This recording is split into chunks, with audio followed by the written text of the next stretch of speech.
For years now, we have all heard that ubiquitous phrase, data is the new oil. Oh, yeah, you hear it in basically every boardroom. Right. We read it in tech blogs. We think about it every time some random app asks for our location. Exactly. We talk endlessly about the companies drilling for this oil, the invisible pipelines extracting it from our daily routines, and, well, the immense wealth it generates. But we rarely talk about the environmental inspectors. Yes. Today, India's sweeping new data protection laws are forcing the creation of an entirely new, highly crucial profession basically overnight. And if it fails, our digital privacy goes down with it. It is a massive, quiet shift. It really is. So welcome to the deep dive. Today, we are diving into excerpts from a really fascinating piece by Navi titled Guardians of Accountability, The Rise of Independent Data Auditors. It's a great piece. Our mission for this deep dive is to explore how this legislation is triggering a massive corporate scramble, how it's birthing a new class of ethical data guardians, and ultimately, how the impending wave of artificial intelligence is turning this entire space into a high-stakes battleground for accountability. The baseline context for this shift is, honestly, it's monumental. Right. India recently enacted the Digital Personal Data Protection Act, or DPDPA. Which is a huge deal. It is. This is the legal framework that finally codifies the rights of the data principal. Which is you, the person actually generating the data. Exactly. And it places strict, undeniable responsibilities on the data fiduciaries. The companies harvesting it. So the law is now a reality. Right. The government's regulatory board is taking shape right now, and because of that, companies are in an absolute panic trying to find internal data protection officers. I mean, that scramble makes total sense when you look at the mechanics of what the law actually demands. Oh, absolutely. A company that has spent the last 10 years hoarding data like a dragon on a pile of gold suddenly has to map every single byte. Yeah, they need to know exactly where your phone number is stored, who has access to it, and how to delete it permanently if you ask them to. Finding an internal data protection officer, or DPO, to manage that monumental task is just the immediate corporate reflex. Right. It's the obvious headline. But diving into Navi's piece, that internal scramble is just the visible surface layer. There is a parallel mandate quietly taking shape that completely rewires the power dynamic. The rise of the independent data auditor. Yes. Quietly, an organization called FDPPI is ushering in the era of the Independent Data Auditor, or IDA. Every significant data fiduciary under the law won't just need an internal officer. They are legally required to have an external auditor evaluating them too. Okay, let's unpack this, because the distinction between an internal officer and an independent auditor is the entire foundation of this new ecosystem. It really is. Think of it like a massive corporation. The internal data protection officer is essentially the company's HR department, right? Right. Their job is to manage the people and mitigate the company's risk from the inside while, still collecting a paycheck from the CEO. Which means their ultimate loyalty, structurally speaking, is tied to the company's survival and profitability. Exactly. They are going to frame compliance in a way that causes the least amount of friction for their employer.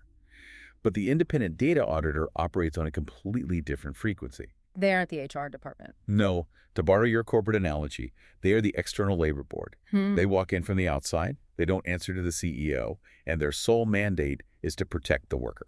Or in this case, the everyday person whose data is being processed. Precisely. So what does that actual inspection look like on the ground? I mean, they aren't just reading a privacy policy and checking a box, right? Not even close. A true independent audit is highly invasive. These auditors will be demanding access to a company's data architecture. Oh. Yeah, they will run penetration tests on consent frameworks, scrutinize data retention logs to see if a company is actually deleting user information when they claim to, and interview the software engineers building the pipelines. That is intense. What's fascinating here is the sheer economic scale of this mandate.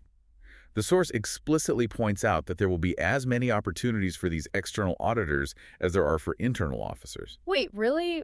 Equal numbers? Yes. Every major tech platform, every telecom company, every hospital network in a country of over 1 billion people is going to require teams of these independent professionals to tear through their systems and verify their claims. We are talking about the overnight creation of an entire industry sector whose sole product is verification and trust. Exactly. Both DPOs and IDAs will require huge teams to assist them. But I mean, an entirely new profession can't just appear out of thin air. A rogue or incompetent inspector is just as dangerous as a careless company. Right. You can't just print a business card, declare yourself an independent data auditor, and demand access to a telecommunications firm's server farm. Exactly. Who vets the people doing the vetting? That is the structural vulnerability they're racing to solve. FDPPI has recognized this massive need, and they are actively mobilizing and regulating this workforce. Right. They've established an independent board, the Association of Independent Data Auditors of India, or ADAI. And they aren't wasting any time either. The groundwork is already being laid. The source notes that their first induction program is kicking off in Bangalore. Yeah, they are moving fast. But they are organizing this workforce into a highly specific guild system with 3 distinct tiers. Accredited, certified, and probationary. Right. And here is my question. Why do we need such a strict tiered guild system right out of the gate? Isn't a certification enough? We have certification exams for IT professionals and cybersecurity experts all the time. Well, if we connect this to the bigger picture, a simple certification exam tests memory, not judgment. Fair point. These auditors are intended to be the literal eyes and ears of the government's Data Protection Board. The state is delegating a massive amount of oversight authority to private citizens. Which is a huge responsibility. It is. Yeah. And you cannot test an auditor's ability to stand their ground against a hostile team of corporate lawyers on a multiple-choice exam. Right, a piece of paper doesn't give you a backbone. Exactly. By structuring this as a pipeline, starting at probationary, moving to certified, and finally accredited, they are mimicking the medical residency model. Ah, so it's like a pipeline of practical stress testing. Precisely. A probationary auditor needs to sit in the room during a live audit. They need to learn how to spot the difference between a company that is genuinely struggling to organize its data and a company that is actively hiding a secondary server using malicious compliance. Wow. They need to log those hours and prove their resilience in escalating scenarios over time. That makes total sense. Right, because when a profession acts as the guardians of data accountability, the structural integrity of how they are trained is paramount to their legitimacy. Okay, that makes the technical vetting clear. But structural integrity and formal tiers only go so far. True. There is a massive inherent friction in the business model of auditing itself that a tiered system can't really fix. The financial aspect. Yeah. Historically, external corporate auditors are paid by the very companies they are auditing. Right. If I'm an independent data auditor and a massive social media company is paying my firm a small fortune to conduct an audit, the financial incentive is to just rubber stamp their operations so they hire my firm again next year. Exactly. It's a huge conflict of interest. So how do you prevent that? How can they remain truly independent? Here's where it gets really interesting. Yeah, the source material takes a remarkably philosophical turn to address this exact conflict. It really does. The author argues that true independence doesn't come externally. It's not a guild, a certificate, or a government mandate. It requires what the text calls inner engineering. Inner engineering. Yeah. It's such a compelling way to frame the limits of legal frameworks. I mean, you can write the strictest, most comprehensive data laws on the planet, but external rules will always have loopholes. Oh, always. A clever corporate legal team can always find a way to technically comply with a regulation while completely violating the spirit of it. Like burying a deeply invasive data sharing agreement inside a 50-page terms of service document. Exactly. A mechanically compliant auditor might look at that and say, well, the user clicked accept, so they legally consented. Check. Right. But an auditor operating with this inner engineering would look at the same document and say, no, the spirit of the law requires informed, specific consent. This is designed to confuse the user, and therefore it is a violation. It's an internalized ethical compass. That is the exact distinction.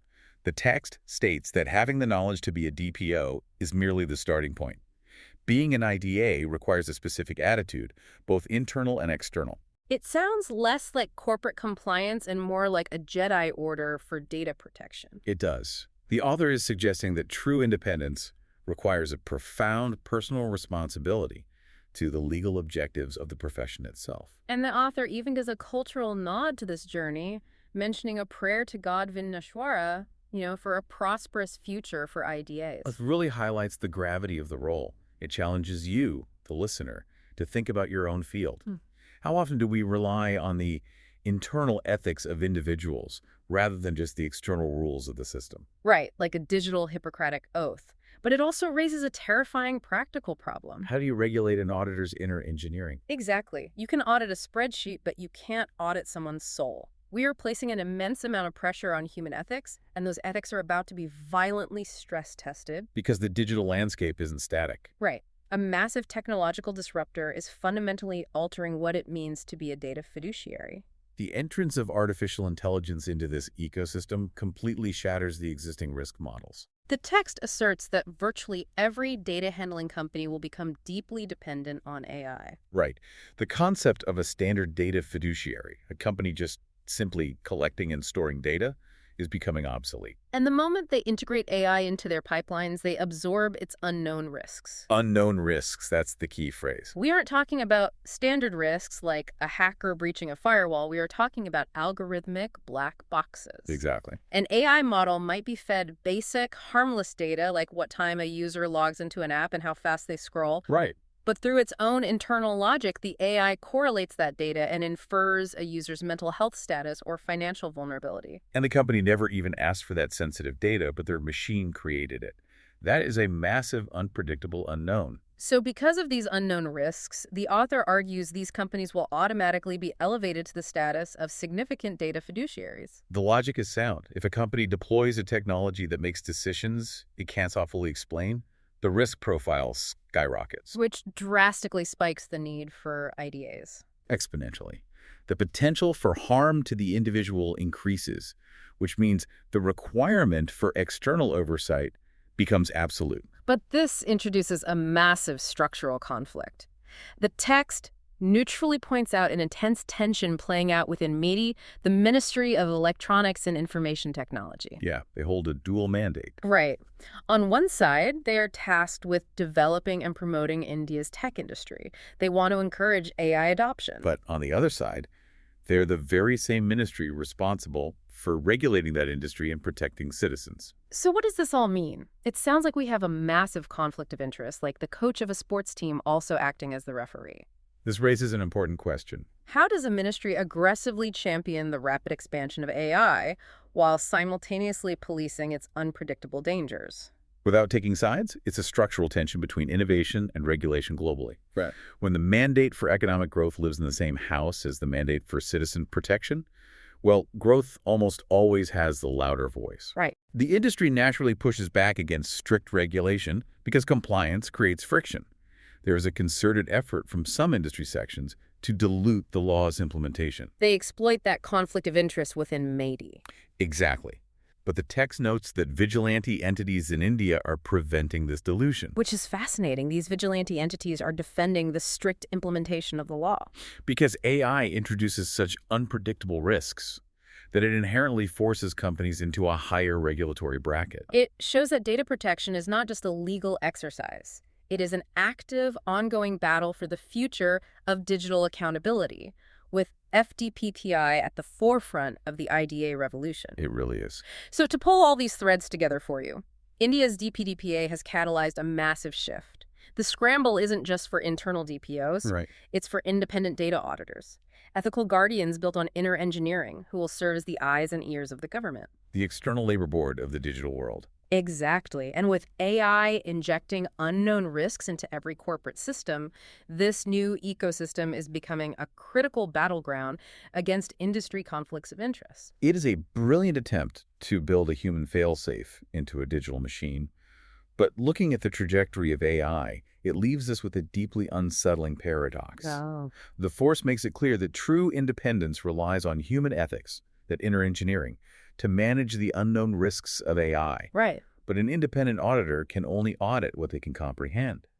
What happens when an IDA is tasked with auditing an AI whose machine learning decisions are fundamentally incomprehensible to the human mind? Oh, wow. If the risks of AI are truly unknown, can the internal ethics of a human auditor effectively safeguard against a non-human intelligence that operates entirely outside the realm of human morality? That is a terrifying paradox. If the digital vault they are trying to protect starts thinking in a language neither of them can decipher, what then? Well, thank you for joining us on this deep dive. Keep asking the hard questions. Keep looking beyond the surface of the information you consume every day. And we will catch you next time.